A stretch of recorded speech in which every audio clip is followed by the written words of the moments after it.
The Social Security Administration operates under a massive set of internal rules called the Program Operations Manual System, or POMS, and failing to understand how to cite these specific sections can leave you stuck in a bureaucratic loop when the agency ignores a judge's order.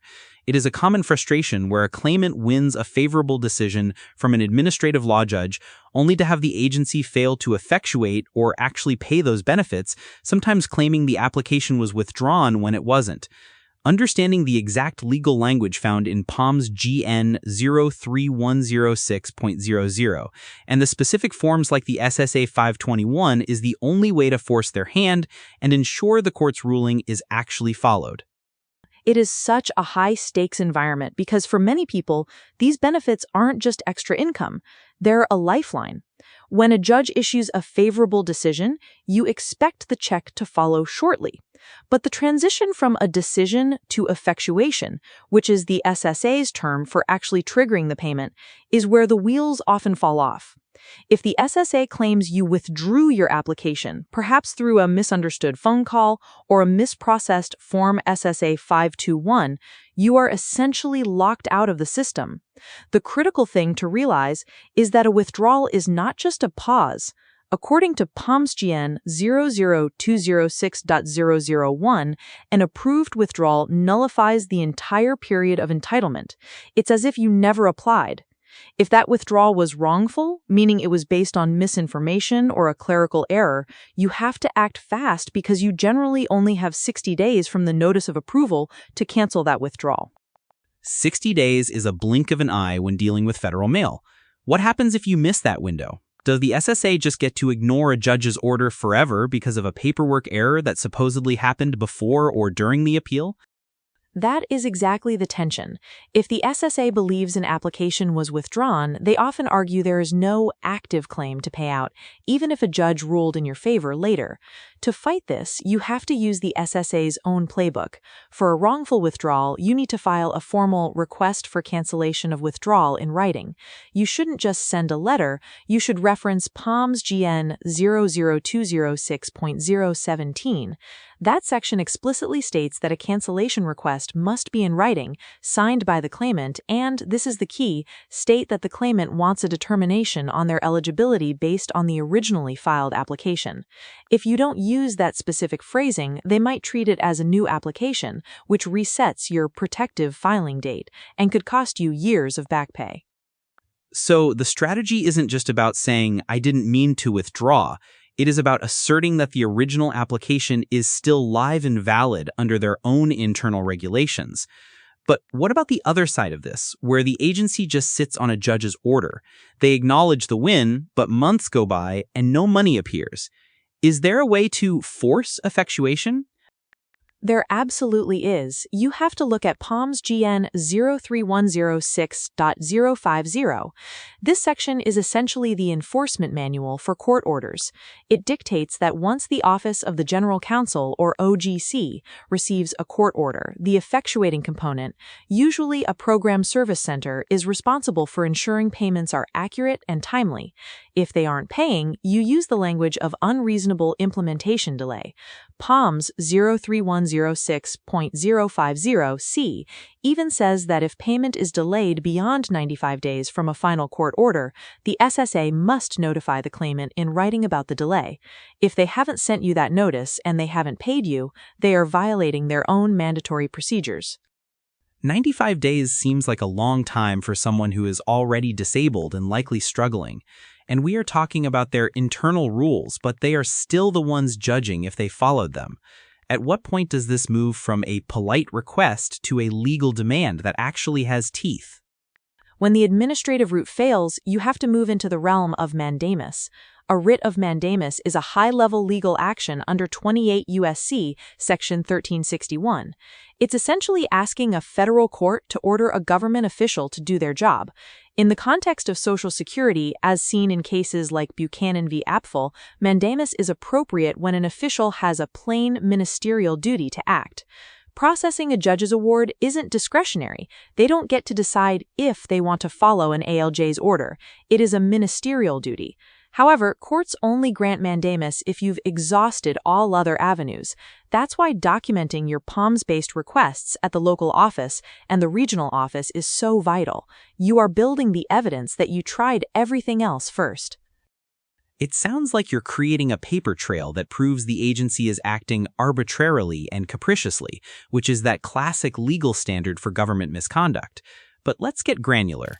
If I'm standing at a Social Security office counter and they tell me, we can't pay you because you signed an SSA 521 to withdraw, what is the exact documentation strategy I need in that moment? First, you demand a copy of the alleged SSA 521. Under the Privacy Act, you have a right to your file. If they produced one, you look at the reason for withdrawal section. Many times, technicians encourage claimants to withdraw by telling them they'll get a higher benefit later, without explaining that they'll lose all their back pay. If that happened, you are looking at misleading information under POMS GN 00204.008. You should immediately file a new Form SSA 795, which is a statement of claimant, referencing that POMS section and stating you were given incorrect, incomplete, or misleading information regarding the consequences of withdrawal. This triggers the good cause protections that can sometimes bypass that 60-day cancellation deadline. And does that SSA 795 statement actually force the case back to a judge, or does it just go back to the same office that messed it up in the first place? It goes to the processing center, but the force comes from the fact that you are now creating a record of a due process violation. If the SSA refuses to cancel a wrongful withdrawal, they are essentially denying you the right to a hearing that you've already won or are entitled to. Another powerful tool is the congressional inquiry. If you have a judge's order and the agency is citing a phantom withdrawal, contacting your U.S. Representative's office can be very effective. Their constituent services staff have a direct line to the SSA's Legislative Affairs Office. When a congressional staffer asks, "Why isn't this judge's order from 6 months ago being followed?" folders that were lost suddenly appear on top of the pile. It's ironic that you need a politician to tell a bureaucrat to follow a judge. But what about the wrongful withdrawal that happens by mistake? I've heard stories of people calling to ask a question, and the representative clicks a button, and suddenly their application is marked as withdrawn in the system without a signature. That happens more often than it should. The POMS is very clear here. GN 0006.005A states that a withdrawal request must be in writing and must be signed. An oral request is not a valid withdrawal for Title II benefits.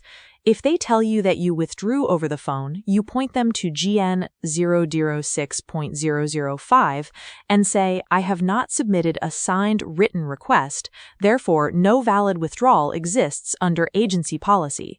You aren't just canceling a withdrawal then. You are asserting that a withdrawal never legally occurred. That's a huge distinction. If the withdrawal never legally happened, then the original application date and all that back pay is still protected. But what if the judge's order itself is the problem? Say the judge ordered the SSA to pay, but the agency disagrees with the judge's interpretation of the law. Can they just ignore it? They can't just ignore it, but they can protest it.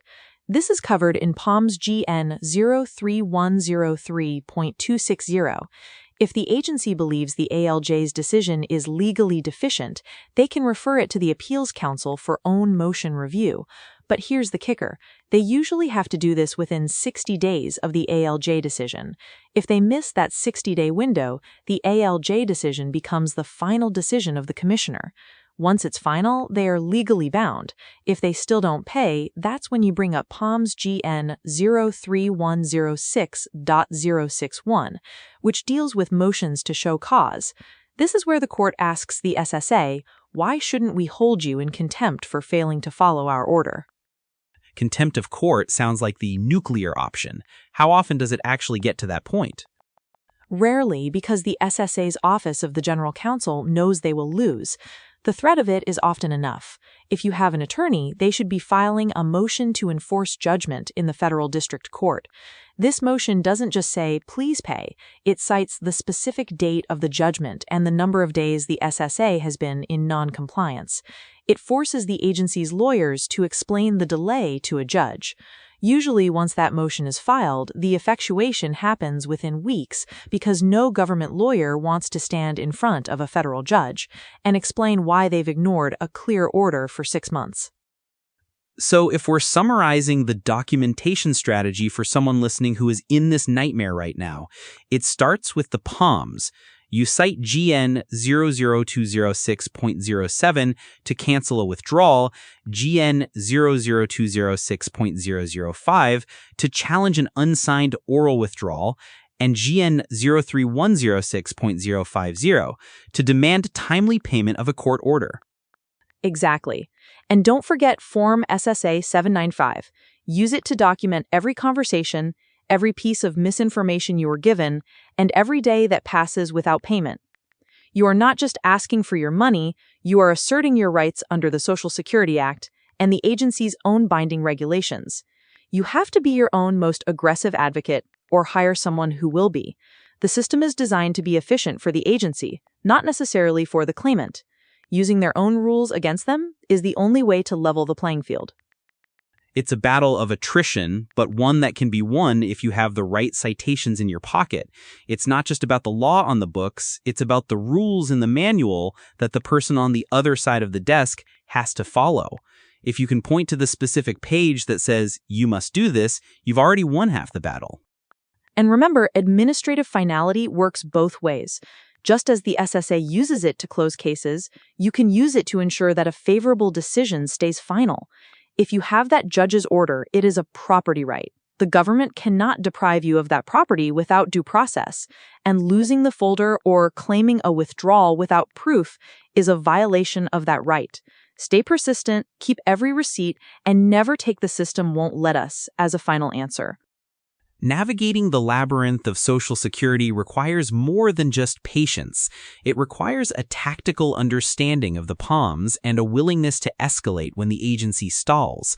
By mastering the language of cancellation and effectuation, you transform from a passive recipient to a powerful claimant who can hold the system accountable. Share this episode with anyone you know who is fighting the SSA. It could be the specific legal roadmap they need to finally get the benefits they've already won.